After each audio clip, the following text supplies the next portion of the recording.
तालुक्यातील ब्राह्मणवाडा या गावचे भूमिपुत्र संदीप पांडुरंग गायकर यांना जम्मू काश्मीरच्या किश्तवाड येथे दहशतवाद्यांशी लढताना वीरमरण आलं। अहिल्यानगर जिल्ह्यातील अकोले तालुक्यातील ब्राह्मणवाडा येथून संदीप गायकर यांच्या अंत्ययात्रेला सुरुवात झाली असून थोड्याच वेळात त्यांच्यावर लष्करी इतमामात अंत्यसंस्कार होणार आहेत। गायकर कुटुंबाला आणि ग्रामस्थांना अश्रू अनावर झालेत।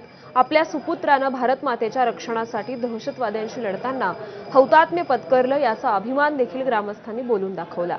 जम्मू काश्मीरमधील किश्तवाड सेक्टरमध्ये 10 जणांची टीम कार्यरत असताना दहशतवाद्यांशी झालेल्या चकमकीत मराठा लाईट इन्फंट्रीचे जवान संदीप गायकर यांना वीरमरण आलं। या संदर्भात अधिक अपडेट्स देत आहेत आपले प्रतिनिधी नितीन ओझा। नितीन, मोठ्या संख्येनं ग्रामस्थ नागरिक इथे उपस्थित आहेत। गायकर यांच्या पार्थिवावर आता थोड्याच वेळात शासकीय इतमामात अंत्यसंस्कार होतील। श्रोते, निश्चितच जर पाहिलं तर देशासाठी सर्वोच्च बलिदान करणाऱ्या या सुपुत्राला शेवटचा निरोप देण्यासाठी केवळ ब्राह्मणवाडा गावच नव्हे तर अकोले तालुका आणि आसपासच्या तालुक्यातील अनेक ग्रामस्थ असतील, नागरिक असतील, हे या आता त्याच्या अंत्ययात्रेत सहभागी झालेल्या निवासस्थानावरून त्यांची अंत्ययात्रा आता गावात पोहोचली आहे। गाव प्रदक्षिणा करून ही अंत्ययात्रा थोड्याच वेळात सह्याद्री जे माध्यमिक व उच्च माध्यमिक विद्यालय त्या शाळेच्या प्रांगणात पार्थिव आणलं जाईल आणि या शाळेत तो शिकला होता संदीप शाळेच्या प्रांगणात त्याच्यावर अंत्यसंस्कार केले जातील। एकूणच जर पाहिलं तर सजवलेल्या गाडीतून आता त्याची गाव प्रदक्षिणा या ठिकाणी काढण्यात येते। पार्थिवाची भारत माता की जय, त्याचबरोबर अमर शहीद जवान अमर रहे या घोषणांनी पूर्ण गाव हे दुमदुमून गेलं। एकीकडे गायकर कुटुंबावर दुःखाचा डोंगर असला तरी सुद्धा संदीपनं दिलेलं सर्वोच्च बलिदान याचा अभिमान आणि स्वाभिमान देखील त्या कुटुंबासह सर्वच पंचक्रोशीतील ग्रामस्थ आणि अहिल्यानगर जिल्ह्याला आहे।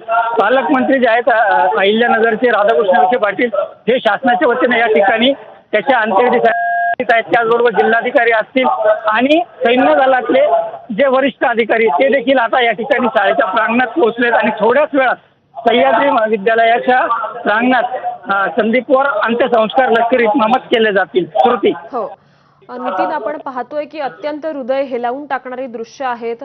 संदीप गायकर यांच्या कुटुंबियांना, ग्रामस्थांना अश्रू अनावर झालेले आहेत आणि टाहो फोडला जातोय अक्षरशः।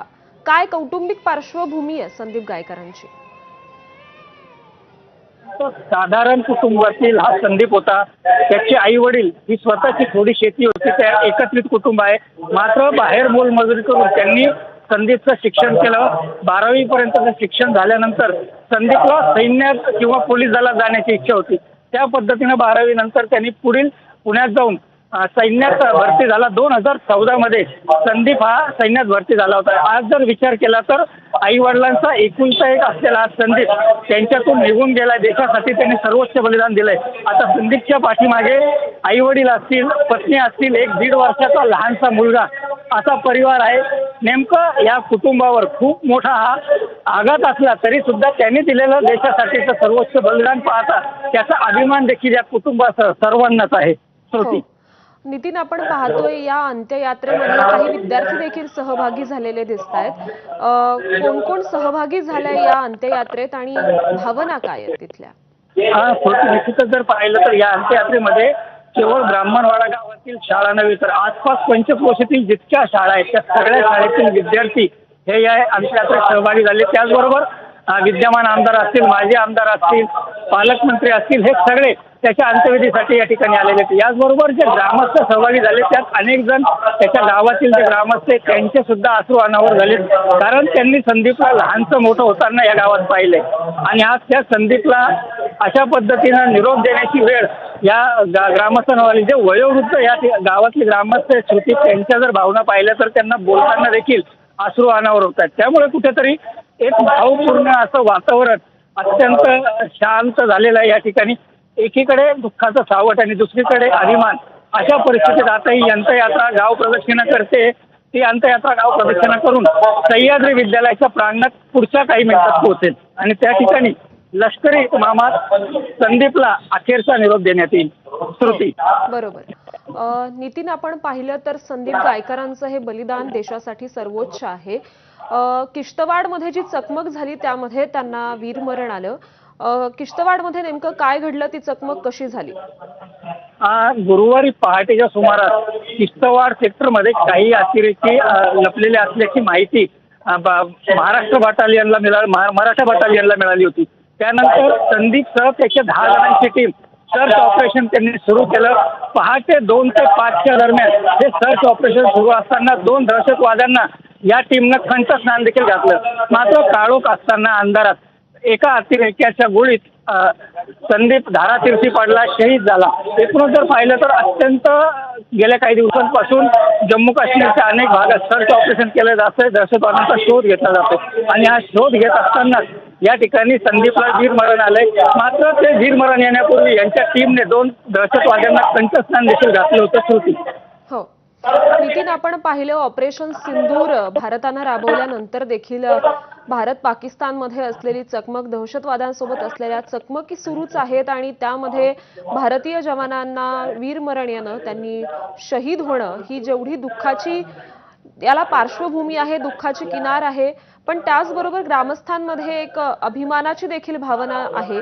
त्याचबरोबर आंतरराष्ट्रीय स्तरावरून देखील भारताकडून पाकिस्तानला सुनावलं जात आहे आणि पाकिस्तानला एक प्रकारे धमकी दिली जाती आहे. त्याचबरोबर खड्या शब्दांमध्ये सुनावलं जात आहे की न्यूक्लिअर ब्लॅकमेलिंगला भारत घाबरणार नाही, त्याला बळी पडणार नाही. आणि आता त्यानंतर संदीप गायकरांचं वीरमरण येणं, त्यांनी शहीद होणं, गावकऱ्यांच्या भावना नेमक्या कशा प्रकारे दाटून येत आहेत?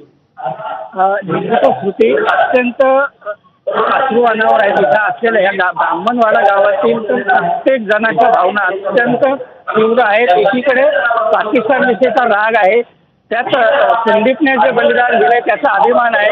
मात्र त्या कुटुंबावर जो हा दुःखाचा डोंगर कोसळलाय त्यामुळे कुठेतरी त्याचं भावना देखील आता ग्रामस्थांमध्ये आहे. एकूणच जर पाहिलं तर या ब्राह्मणवाडा गावने या ठिकाणी ती माहिती मिळतात 5 दिवसांचा दुखावटा गावात जाहीर केलेला आहे. काल आणि आज 2 दिवस गाव पूर्णतः बंद ठेवण्यात आले, कडकडीत बंद आहेत. या 2 दिवसात कुठलेही सांस्कृतिक कार्यक्रम असतील, लग्न सोहळे असतील, कुठलेही कार्यक्रम गावात पार पडणार नाहीत अशी भूमिका ग्रामस्थांनी घेतली आहे. पूर्ण ब्राह्मणवाडा गाव हे कडकडीत 2 दिवसापासून बंद आणि 5 दिवस. नितीन, बरोबर आहे. त्यामुळे ग्रामस्थांमधल्या या भावना अतिशय हृदय हेलावून टाकणाऱ्या आहेत.